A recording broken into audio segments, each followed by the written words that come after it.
Okay, welcome everybody. So I'm going to run through what I decided to call software-defined home lab, just because why not use a buzzword? So I'm really going to kind of run through how I set up some of home lab, and as I've been talking to people the last few days, one of the things that came up was that realistically home lab is one of those interesting things that you need for about 18 months. Then you realize for about a year you never touch the thing, and as your job progresses, you realize another 18 months later you need another one, and you rotate through them.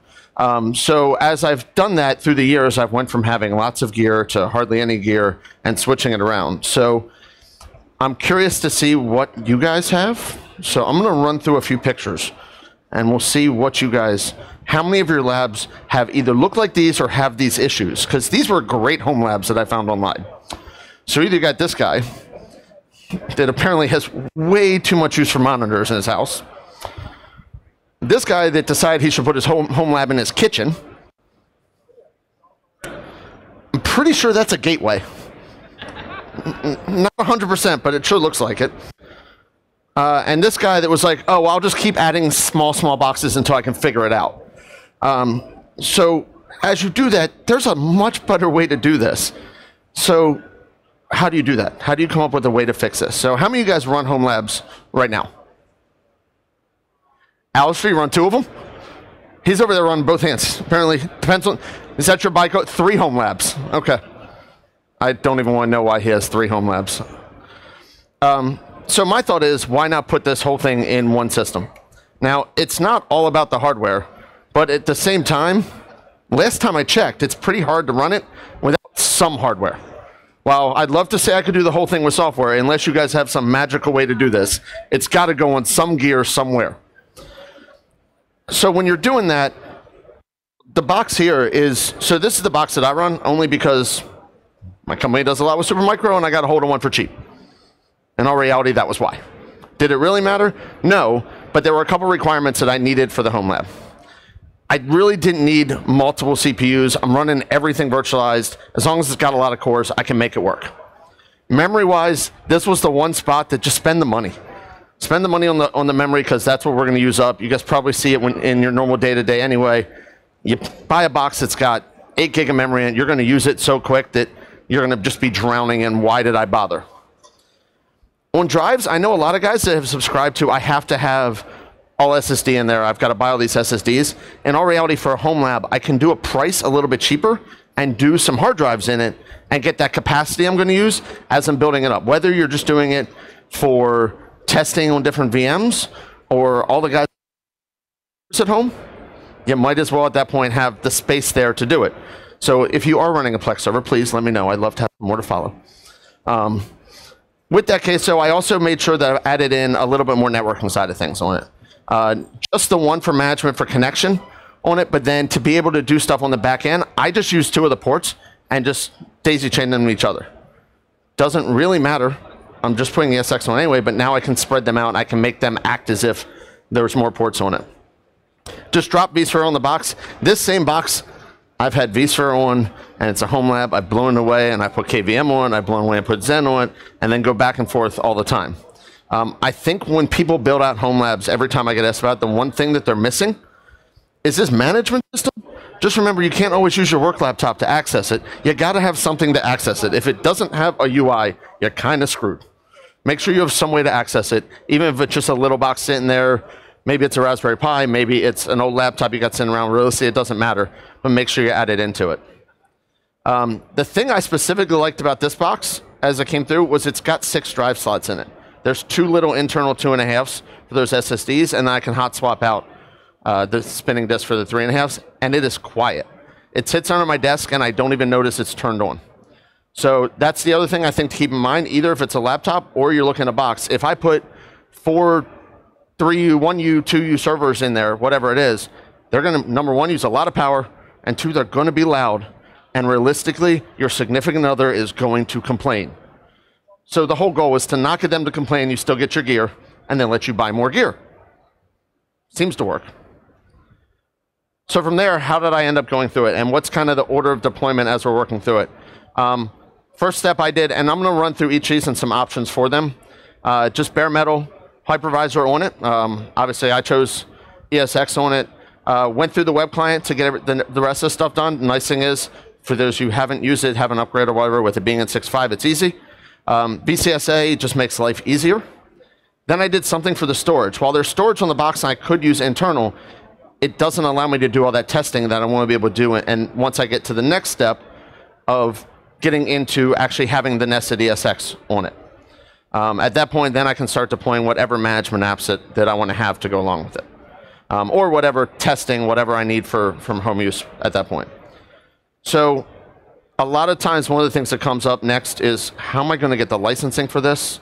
Because unless you use the old, I'm going to use another email address and get another 90-day trial, and make up another email address and get another 90-day trial, it gets a little annoying. The eval experience in all reality works great. If you're a vExpert, you can get licenses that way on it. But I end up using my vExpert licenses, but the eval experience, I know a lot of guys that have.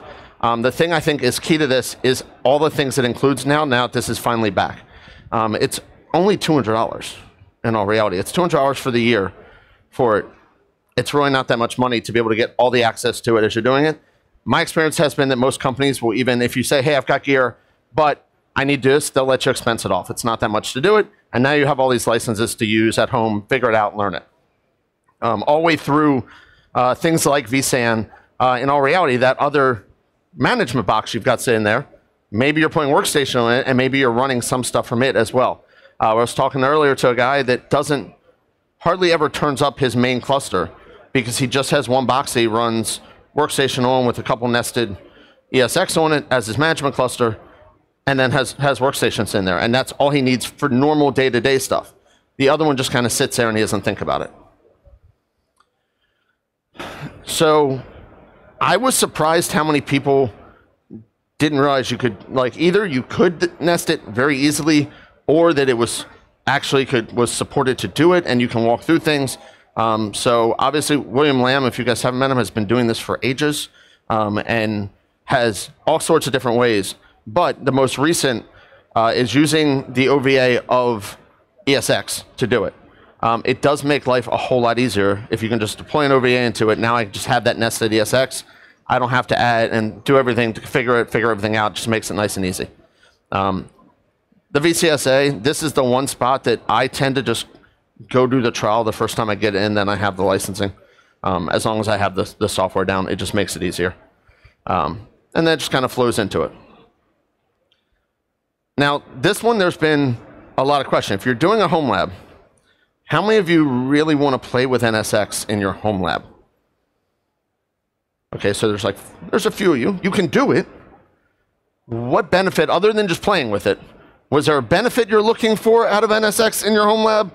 Because I haven't been able to figure out why I would need to put that extra complexity into my home lab, other than to just play with it, have it up one time to know I know how to do it, and then kind of just, if I'm rebuilding it, sitting there. Potentially with some of the new things that came out this week or within the last couple weeks, there may be some reasoning for it. I tend to just use standard DVS to do all the switching on it, just less complication. It is a home lab, so when I blow it away, I don't have to worry about resetting up everything for it. It's just easy. Why complicate things? Why make my life harder? If you are using NSX on it, make sure on your virtual ESX hosts, you have to make sure that the networking is set to promiscuous mode, or it won't work. So that is probably the one big thing that I think, I know that was a pain for me when I first looked at it. I was like, why is this not working? I'm not sure what's going on, but it's got to be set there, and then you're able to get through it with NSX. So now, when it comes to storage, you've got a couple options. Obviously, there's a bunch of different options for scale up. What do you guys? So, how many of you that already have home labs, do you use physical storage, or do you have a virtual appliance kind of sitting there that is presenting your storage out? So, how many of you use physical? And how many of you have some sort of VSA or something that you're then using it to present out storage? Okay, so it's about 50-50. None of you guys can see the crowd that I'm looking at, so probably helps to tell you the answers survey, not just have you guys do it. With that, I tend to use Nexenta Store. I'm a little biased. I work for Nexenta. Seems like a good reason. But also, it does have a lot of extra capabilities that I can get even for the home use. You get access to the vCenter plugin, you get access to vVols, you get access to VAI support on it. You do get NFS and iSCSI out of it, so you can play with either one on it. To me, it's got plenty of advantages. In all reality, the 10 terabyte usable is pretty good size for a home lab for most people. If you're doing that in all reality, if you wanted more than one, maybe you run that Plex server, you need a little more space.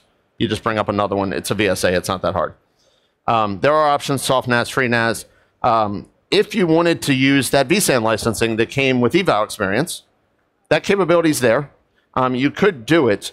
If you're going to do vSAN on virtualized ESX, then that requirement of needing the SSD is the one thing that can really kind of get you caught on it.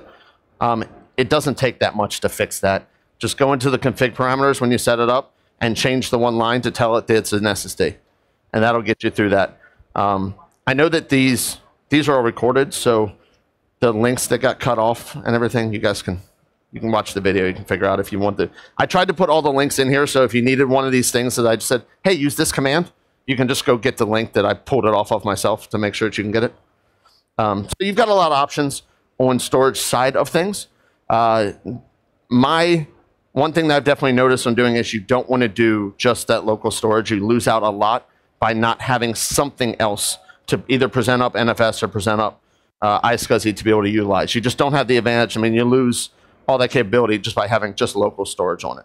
So make sure you've got that. It gives you a lot more realistic environment at home.